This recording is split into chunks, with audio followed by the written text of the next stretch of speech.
Welcome to Season 2 of Another Name for Everything. Casual conversations with Richard Rohr, responding to listener questions from his new book, The Universal Christ, and Season 1 of this podcast. As mentioned previously, this podcast is recorded on the grounds of the Center for Action and Contemplation and may contain the quirky sounds of our neighborhood and setting. We are your hosts. I'm Brie Stoner. And I'm Paul Swanson. And I'm Paul Thompson. We're staff members of the Center for Action and Contemplation and students of this contemplative path, trying our best to live the wisdom of this tradition amidst failing brakes, trying to make it to the gas station before you run out, and the shifting state of our world. This is the 9th of 12 weekly episodes. Today we discuss your questions and the themes of the Universal Christ and how does that relate to the gospel and the new Great Commission. Well, Richard, this podcast episode is very close to my heart, having grown up as a missionary. Mm-hmm. We got a lot of interesting questions about what is the new good news and the new commission. And in particular, I want to kick it off with this question from Lisa from Kandern, Germany. I grew up in a typical evangelical church in Canada. World missions has always been a huge part of our theology. The Great Commission at the end of Matthew being fundamental to what we as Christians are to do, to go into the world proclaiming the gospel and making disciples. As I've thoroughly enjoyed listening to you three dialogue, I'm struck with the almost audacious way that we've done this bringing our colonized Jesus to other nations in a way that is totally within our contextual, social, and national frame of mind, often viewing those who we are coming to serve as the quote-unquote lost. She says, insert cringe emoji here.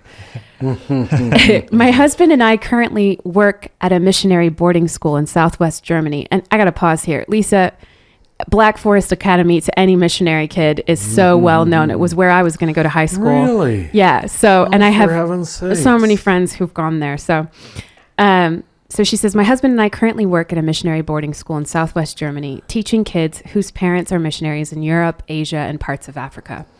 As I have been unpacking the container of the first half of life, and thank you, Richard, for this analogy, I've been increasingly uncomfortable with how we do missions and how we interpret what the gospel really is. This narrow understanding of knowing God in one transaction to gain salvation just seems so devastating to me now. So my question is twofold. What is the true gospel? What is that good news that we're meant to spread? And what must missions look like in the world today? Mm-hmm. Well, the true gospel, who am I to put it in the form of words? But it is announcing that God has come to earth permanently to stay. Mm-hmm. That the transcendent world and the world here have become one world. Mm-hmm. As that famous passage in the end of Revelations puts it. So I admit this utterly changes our notion of mission. But let me try to understand why God must totally understand our way of working. If I wanted to create a great people, what I've got to do is get them outside of their country, their religion, their nationality, by saying, go give the message to everybody else.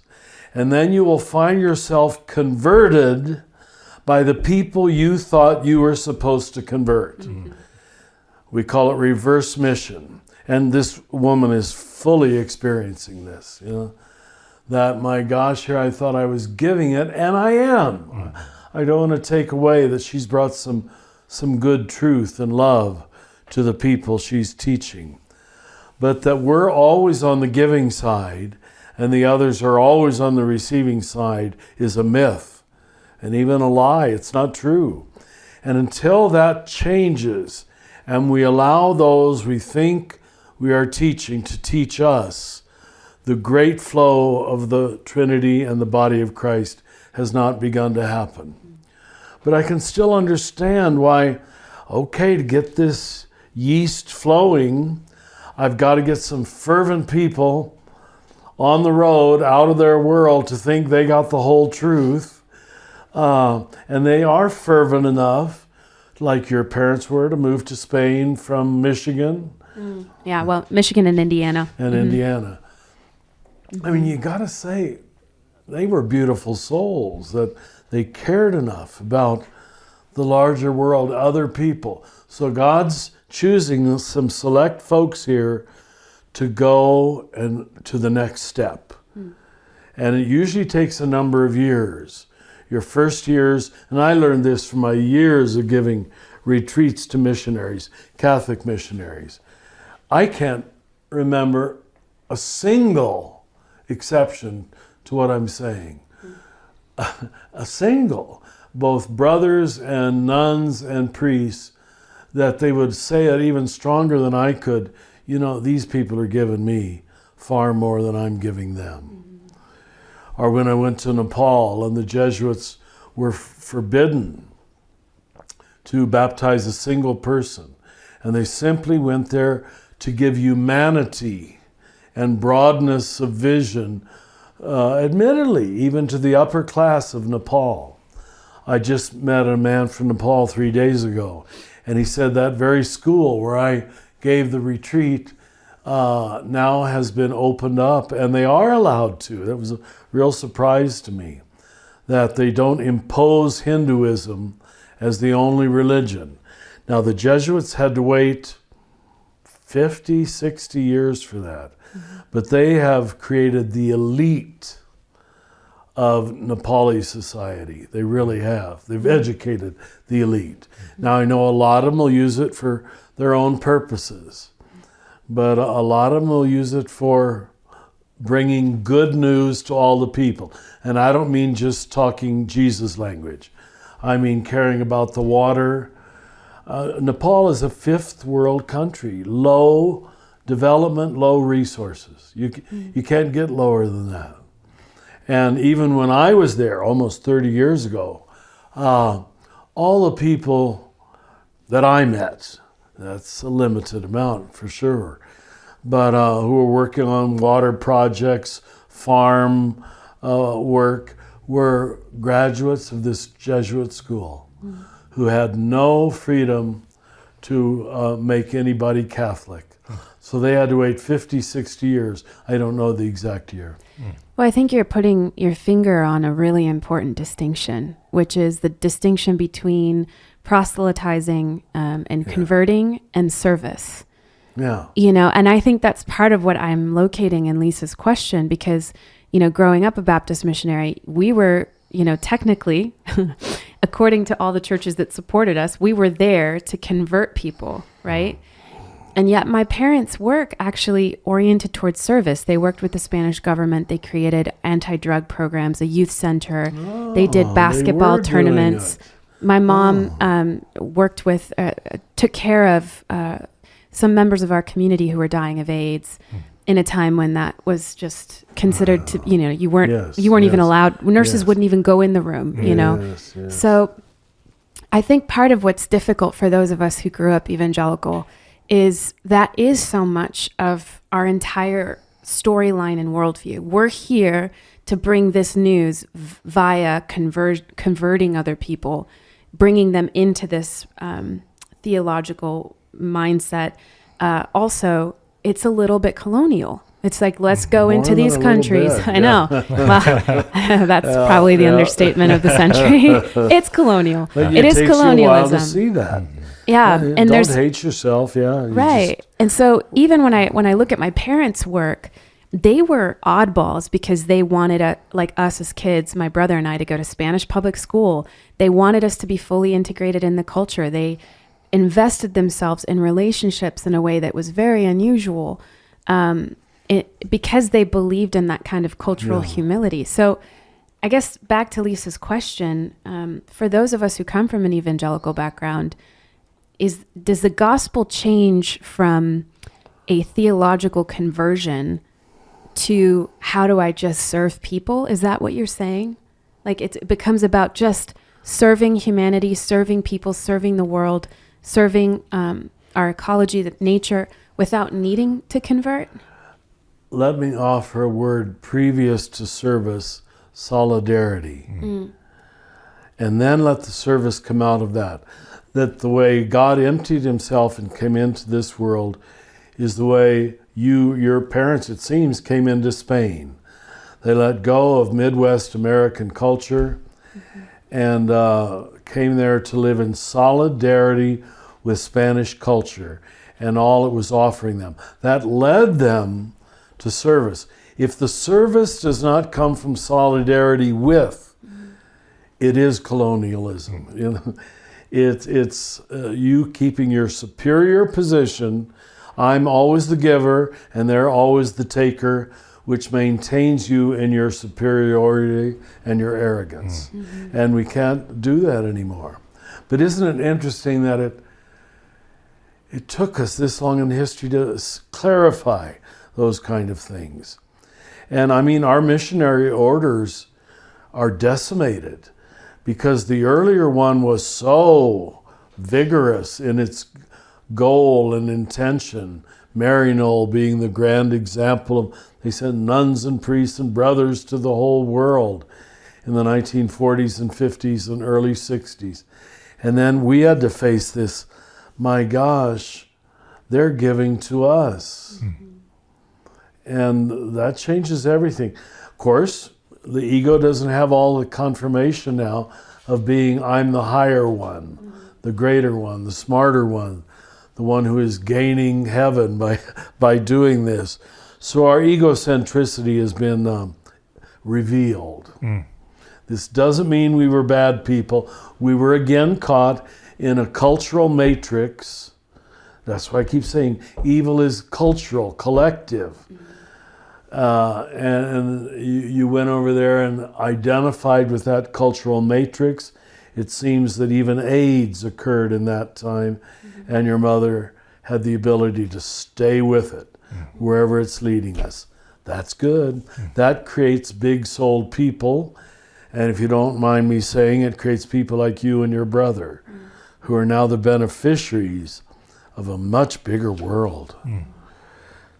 You know, just staying in Kansas and thinking, not that everybody has to leave Kansas, but thinking that's the whole world is never going to create big enough people for the work of God. I think one of the ironies of growing up as a missionary kid, and I wonder, Lisa, if this is an experience that you have as well, teaching so many missionary kids, is this phenomenon that they call third culture kid, where you don't really belong to one culture and you don't really belong to the other, but you're somewhere in between. And I think the great irony of a lot of missionary kids, and maybe why evangelicalism is now, maybe we're facing a crisis in terms of what missions is, maybe, I don't know, is because so many of us kids grew up with that experience of being immersed in a culture that we had been told was not our own. We knew that technically speaking, we were supposed to be converting people. And yet, how do you not then just fall in love with the culture you're in and experience Christ there and know that this can't be right? This can't be right. These people cannot be lost. I am not superior. How could this be? When you meet one little Hindu woman, or in your case, Catholic woman, I guess. All kinds of crazy Catholic people that I just fell in love with. I can't deny that she's a good person. Yeah. I'm not the giver anymore. I'm the receiver. You know? Thank you. And Richard, when you started your response, the first thing you said, who am I to put into words the gospel, which of course harkens back to what's been ascribed to St. Francis of preach the gospel at all times, and if necessary, use words. And that seems to be at the heart of a lot of what you're saying, of becoming that, or that orthopraxy can be the best evangelism versus the teaching and the conversion tactics.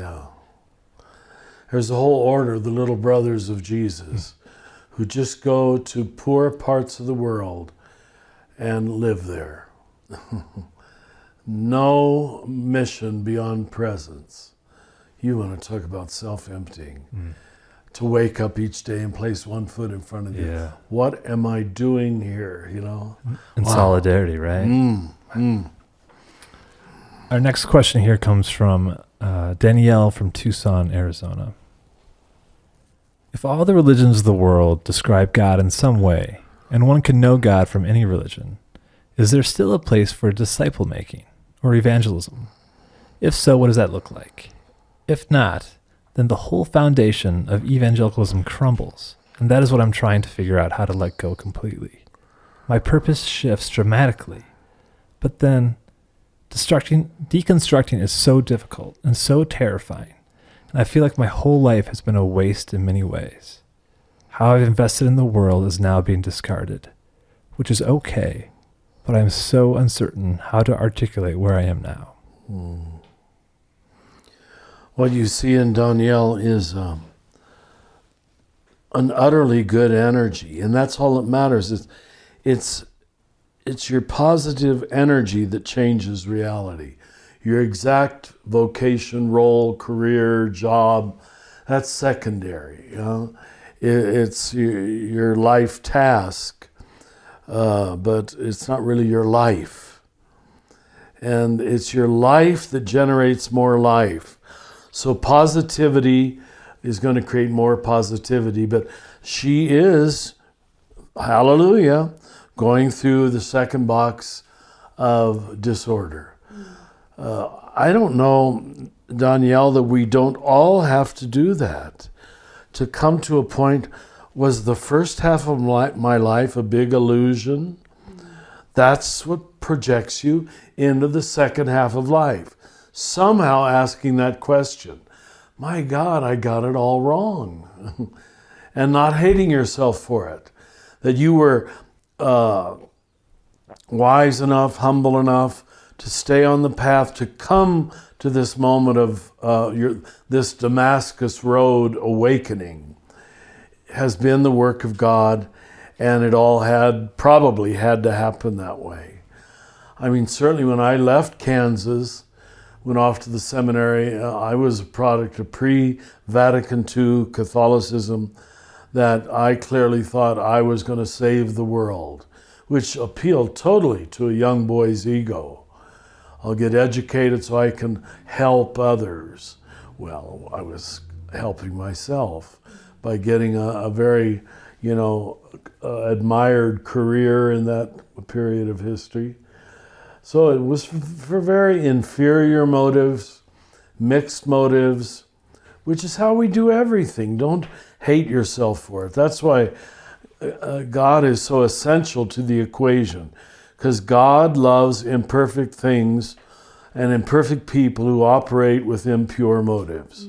You and I don't know how to do that. But that you've come to this radical humility to see, my gosh, did I waste the first half of life?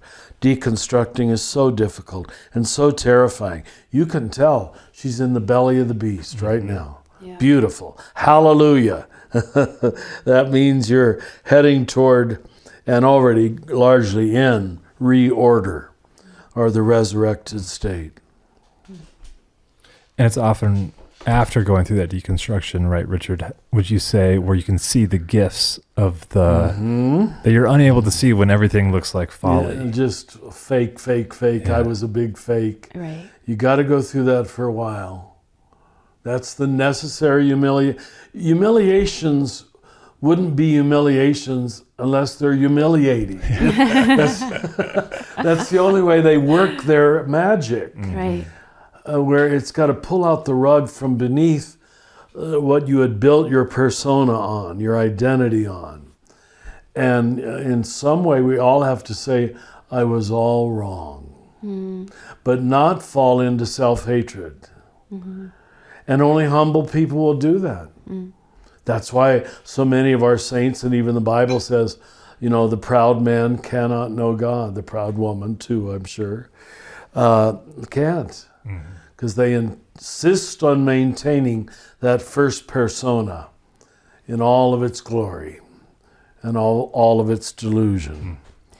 One of the things that I feel like is a kind of a sad symptom of the deconstruction process, of the disorder box that you're describing, with a lot of my friends who are former evangelicals, is that I hear in them that language of, I was totally wrong, or I was completely duped. See? And yet, part of the grief in that is that I think they doubt even the positive experiences that they had of God. Mm-hmm. And they throw it all, kind of lump it all together, yeah. which I'm hearing you say is part of it. That's necessary. But to believe that, like you were saying, Paul, there does come a time when you can look back on that period of your life and actually feel the grace of those moments, and they become true again. You don't have to dismiss them or become cynical about it. It's like, yeah, okay, so my concept of Jesus was very evangelical, and it was very much like my blankie, or like, Jesus is my boyfriend. Mm-hmm. But the encounters that I had with Jesus, those were real. Mm-hmm. And the encounters transcend even the language or the pictures that I needed to let go of. Mm-hmm. But it's hard. I think it's hard, and it's sad because so many of us, when we're in that disorder place, we dismiss every experience we've had. Yeah. It's without both and. You can't do any of these things. You can't, I keep saying it ad nauseum, incorporate the negative. Mm-hmm. And you see how it's the ego at work again. I want to be a part of a perfect something. I will not be a part of an imperfect anything. But, to just play on two words, what we can't realize when we're doing that is we are not acting. We are reacting. And reacting leaves the other party or event or person or institution in charge. When you act, you place one foot in front of the other with freedom. Not because the previous step was totally wrong. Mm-hmm. It incorporates the previous step. So how do we say it here? Include and thus transcend. Mm-hmm. And the more you can include, the more you transcend. Once you see it, it's so clear. It really is. But we were so trained in exclusion that to turn this boat around and say, let's move forward by inclusion. And even inclusion of the church that did us wrong. Yep. Part of the deal. Judaism did Jesus wrong, you could say. Mm-hmm. At least some of the things he says about the scribes and Pharisees seem pretty brutal. So you have to believe he was ravaged, let me use that word, by the Judaism of his time. And yet, it is very clear, he never leaves Judaism. Mm-hmm. He's quoting the Psalms on the cross at the very end. My God, and he uses the Jewish name for God. Mm-hmm. So he's our resurrection person. Mm-hmm. He's our archetype of reordering. Yeah. Now many have come after him too. I don't want to limit it to him. Yeah, I think an example of that we've all talked about here many times is especially us as growing up evangelical, with our devotion to Jesus. Yeah. And going through that deconstruction and also needing like, hey, Jesus, I need a little bit of space right now. But then being able to come through, and Jesus is much more freer and to speak at so many more levels than when it was contained in such a way where Jesus was so ordered and, in some ways probably so white and so just purely spiritual. Mm-hmm. And now the Jesus that I feel such deep devotion to is so much bigger. So much bigger. And like, what a gift to be able to have meet Jesus again. I think there's a book like by that title, Meet Jesus Again for the First Time in a whole new way. Yeah. Well said. It's probably as hard for you, or I'm just guessing, to listen if you'd go to an evangelical church next Sunday and listen to a typical sermon, as for me to go to a typical Catholic Mass. Oh, yeah. Mm-hmm. I get it. I know what they're saying. I know what they're trying to say. But wow, are they saying it poorly. Mm-hmm. It's in such a tiny box, which sounds very arrogant. I know that. And that's the danger of it too. Mm-hmm. If that is said from an arrogant place, it's not so good. But eventually you want to say it from a sad place. Mm. Just, if they only knew what they're missing out on. Mm. And I know even that risks arrogance. But even just the ability that you're describing of being able to say, first of all, to even be able to be there let alone be able to say, I know what they're trying to say. It creates a lot of grace and okayness to let people be where they are without so much of that reactionary judgment that you were talking about before. Yeah. Reacting is not acting. That's so good. Acting comes from freedom. Well, thank you. So to turn to some of the gifts of evangelicalism, we have a question from Janet from Gilroy. She says, I work with at-risk youth in the school system. You shared religion at Spiral Dynamics Level 1 is concerned with cleaning up an individual. I understand disillusionment due to that same religion's tendency to stagnate transformation. However, some children need to transform into Level 1 because they're in chaos. The only religion I see actively reaching out to these kids in the schools and community is evangelicalism. They offer refuge, support, and a message telling them they are loved. They are a grateful presence. What religion besides evangelicalism actively and effectively reaches out into the community to at least invite a non-religious person into stage 1? I can answer that quickly. Mormonism. Mormonism does the first half of life very well. So well that they see no need or interest, forgive me, in the second half of life. They don't develop mystics. Now they're breaking through in little ways right now, in all fairness. And who would not be impressed by a Mormon group of kids, you know? Not on drugs, not drinking, sticking together, helping one another. I mean, they put us Catholics to shame. See, and yet it's a closed system. So, but I'm glad she's free to say and recognize that her evangelicalism is doing some good things. There was a little confusion. The 3 levels are the levels of spiral dynamics are not the same as cleaning up, growing up. They probably would overlay in many ways, but don't equate those 2 explanations. I probably use too many systems to try to explain things, but yeah. I think the other thing that comes to mind in response to this question is some of what you've mentioned about parachurch organizations. Go ahead, good. That I think they're, to some degree, we don't need to look backward to look forward. In other words, because there are wonderful efforts by the evangelical churches or Mormonism, and I think the way you're saying this allows us to welcome, to be grateful for their presence, not to reject and be like, oh gosh, I wish there was something better than this. But to also say, I think we have an opportunity to embody and live this out ourselves. In other words, to create the kinds of Level 1, maybe organizations or group centers or, youth centers. I think about the youth center that my parents founded. It was very much to create a safe place for young people where they could just be loved, where they could just have a place to go after school.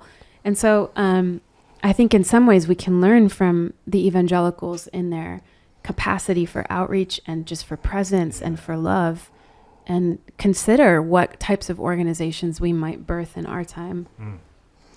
I think you do fellowship.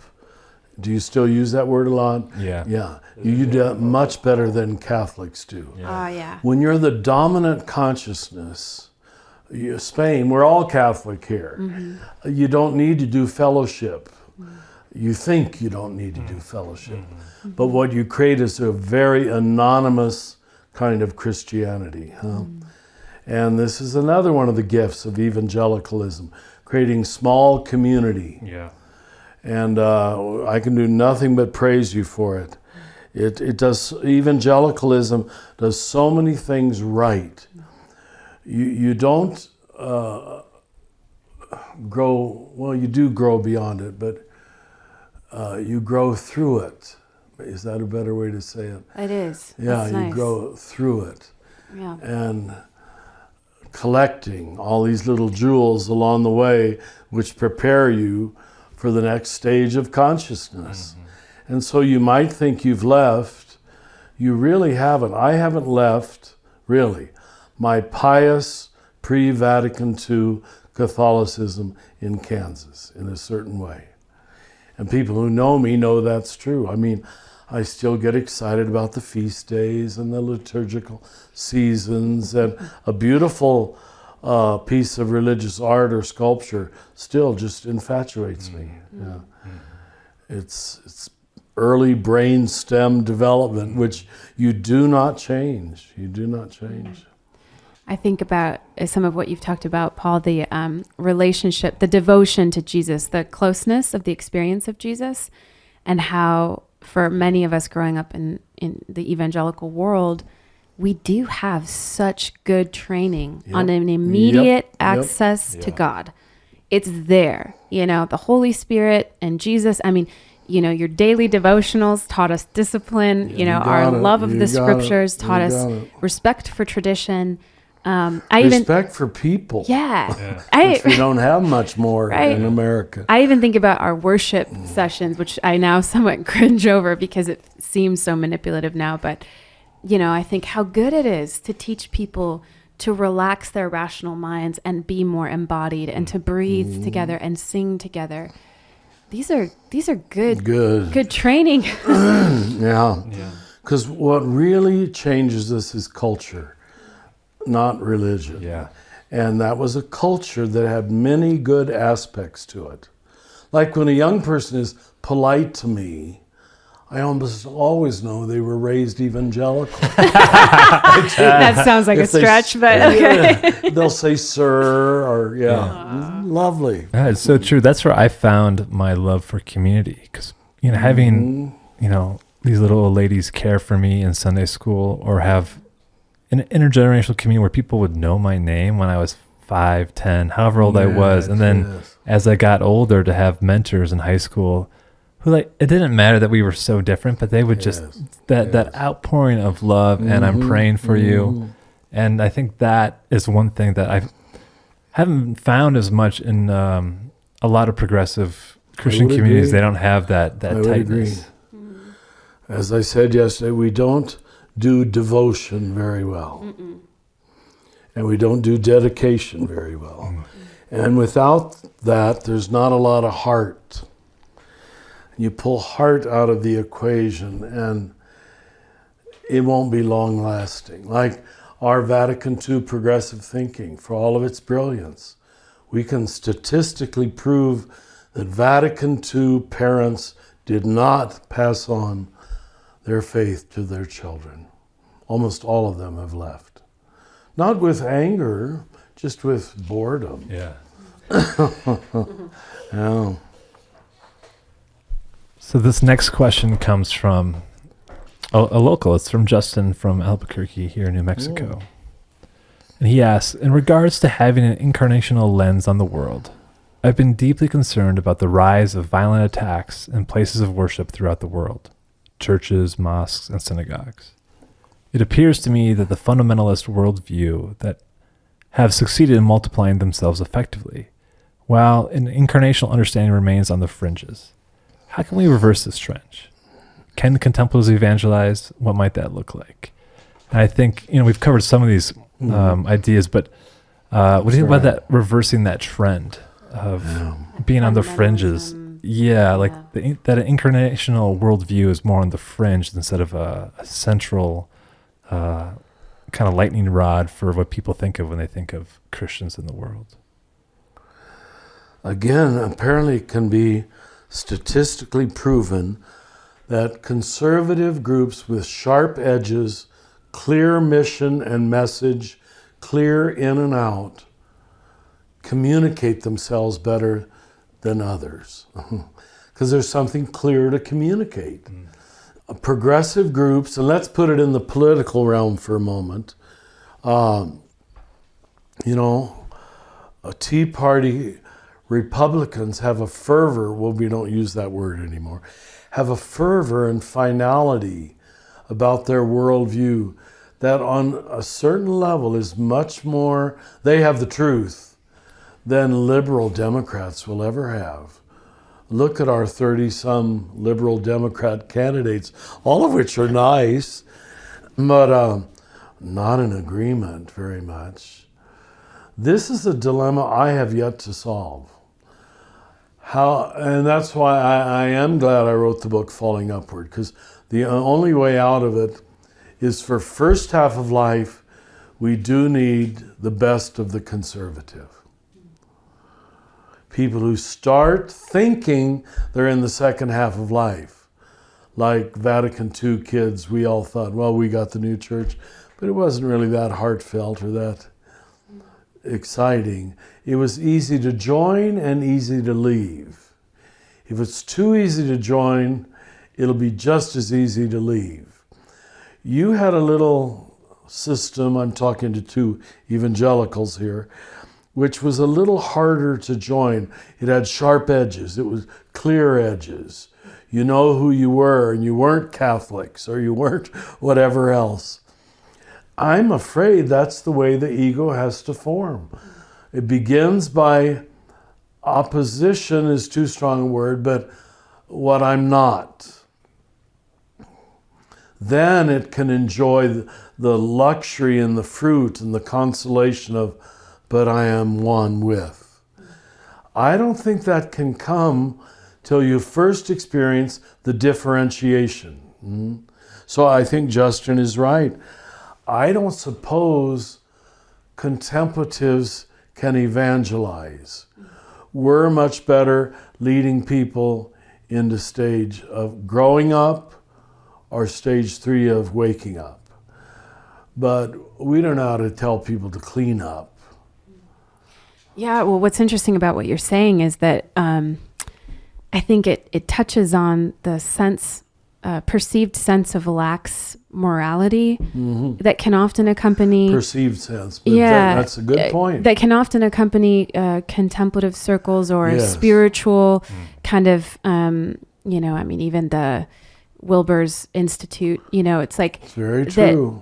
I think many people try to just leapfrog over that first half of life container to get to this place where where you can touch into that I am one with everything as a way to justify, unhealthy behavior.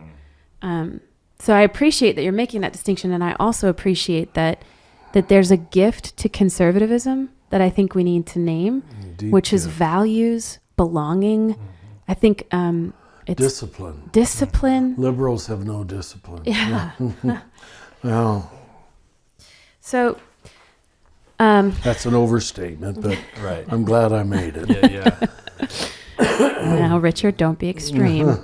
So here's a question from Richard in St. John, and I'm going to put a little bit of a spin on it here, if you'll allow me. He says, how can we remain in our church families when the greater part of what we hear preached from the front and in Bible studies centers around substitutionary atonement? It's so hard to not get all closed up and judgmental, and then to end up feeling hideously superior. It's the opposite of how I want to feel. I would like my presence there to bring only love and grace, but I end up pulling back from so much because the roots feel so toxic. Advice on how to navigate this would be really helpful. So I'm going to let you answer, and then maybe I'll... Are these questions, are you quoting them verbatim? Yeah. We have really articulate people writing to us, don't we? Yeah, it's amazing. I mean, again and again, they're so articulate. I began to think they're brushing these up, because most Americans are not very articulate. So this is certainly an example. Oh, his name is Richard. I can see why. Richard from St. John, Indiana. Oh my gosh. Isn't that terrible?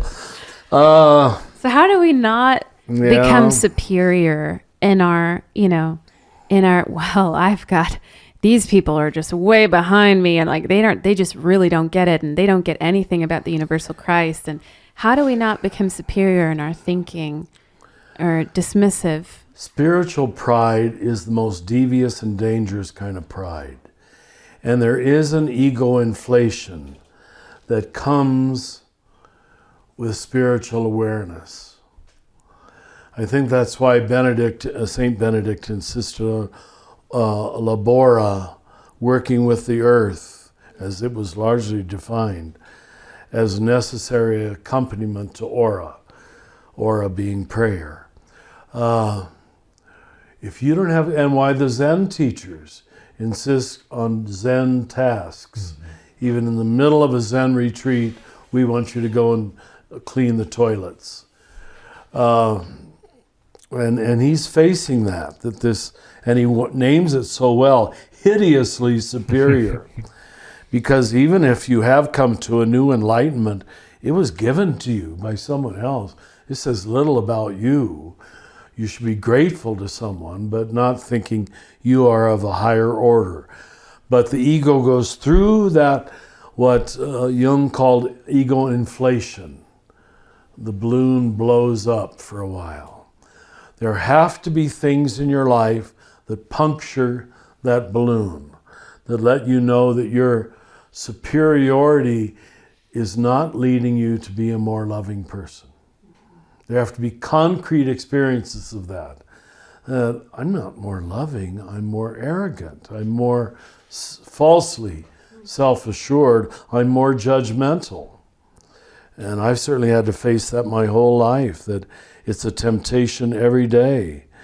When you stand up in front of crowds like I have all my life, being the teacher, talk about ego inflation. I know, and I'm the giver of truth. But remember, to see it, as Richard here is seeing it, is 60% of the transformation, at least 60%. It's not seeing it. I don't think he is going to get trapped in being hideously superior because he spotted it. He spotted the demon. Now, I don't know if he wanted us to center in on the notion of substitutionary atonement.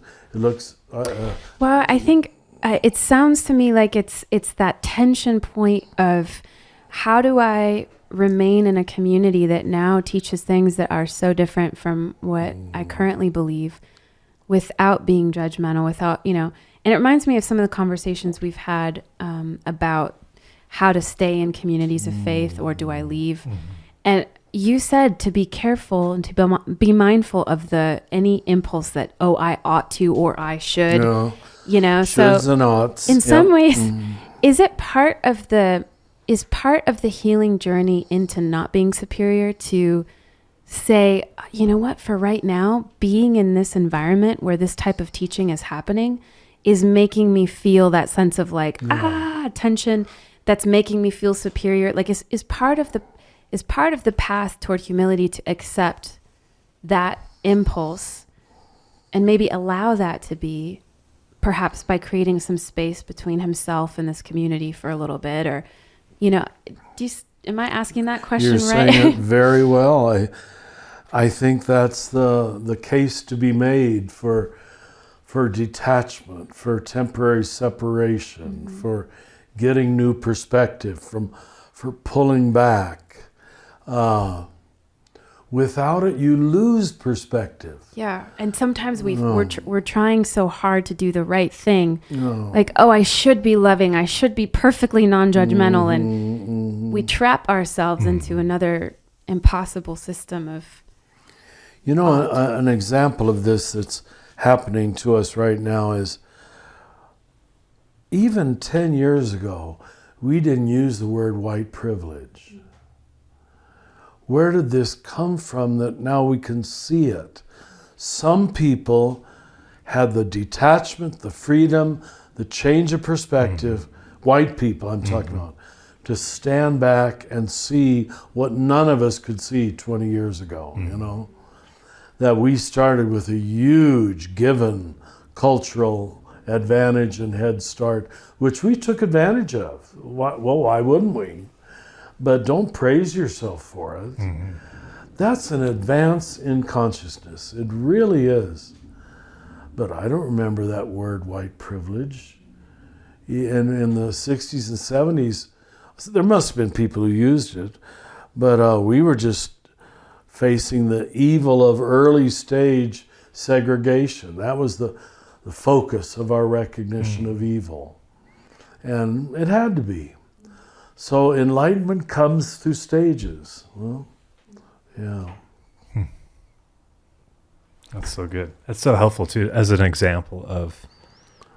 And then there's also those who can give voice to that. which may be Richard's, there are folks who are called, right? That is their sense of mission, is to stay put in a community, which can be a much harder path. I'm not saying that's his path, but for those who recognize, like, well, you were saying earlier, Richard, about their mere presence there can sometimes be just a healing or an opportunity to create space for a new way or a different way of being in the world or in that community. Lovely, lovely. Our next question here comes from Christine from Lansing, Michigan. She writes, I am mulling over Philippians 4:13. I can do all things through Christ who strengthens me. It seems as if the meaning changes from my old understanding of Jesus Christ, the individual person strengthening me, to an understanding that I can do all things through all the Christs around me. These thoughts bring up the idea of strength through communion with others. Strength through so much more than my reliance on the single Jesus, but rather strength through the universal Christ. Could you expand on these thoughts? It seems Christine is maturing at a rather quick rate.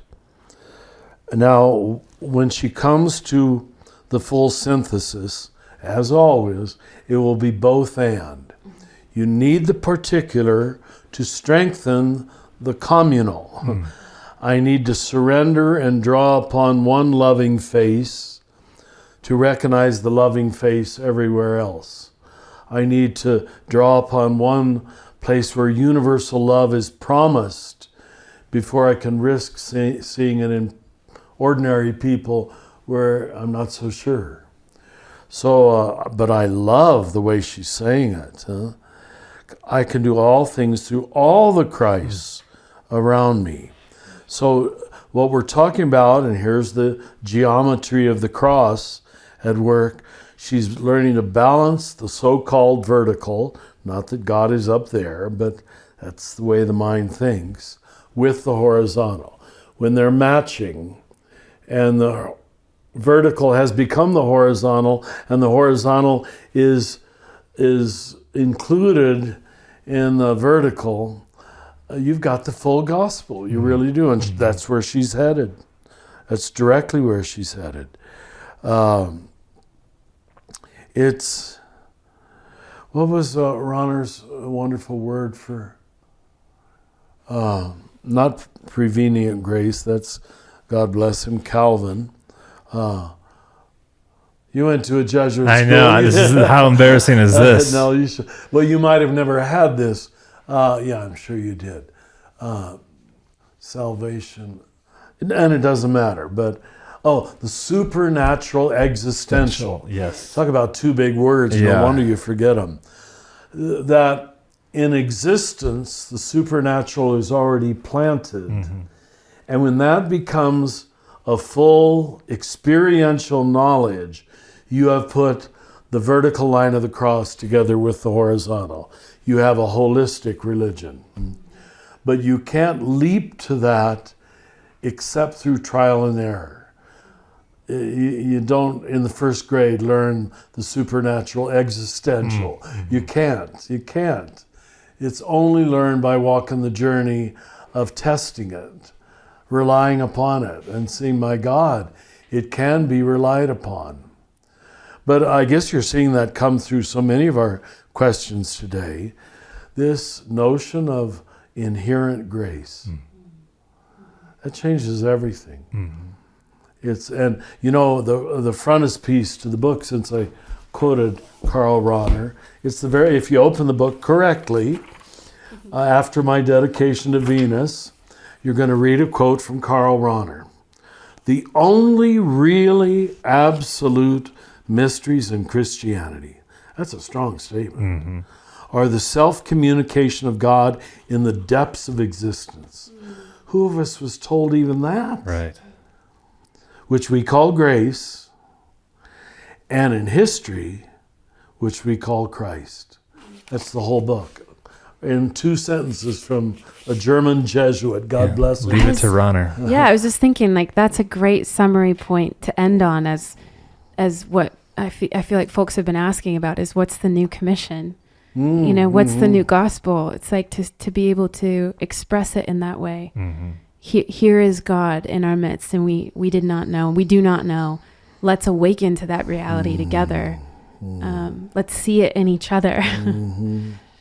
Thank you, Richard. That's what beautiful. other world would God want us to live in except that kind of world where grace is everywhere, where God is everywhere, which is what we thought we believed. I don't know why people think that's pantheism. Of course God is everywhere. Where else is God? Okay. Oh, thank you, Thanks, Richard. Yeah. That's amazing. And that's it for today's episode of Another Name for Everything with Richard Rohr. This podcast is produced by the Center for Action and Contemplation, thanks to the generosity of our donors. The beautiful music you're listening to is provided by Bird Talker. If you're enjoying this podcast, consider rating it, writing a review, or sharing it with a friend to help create a bigger and more inclusive community.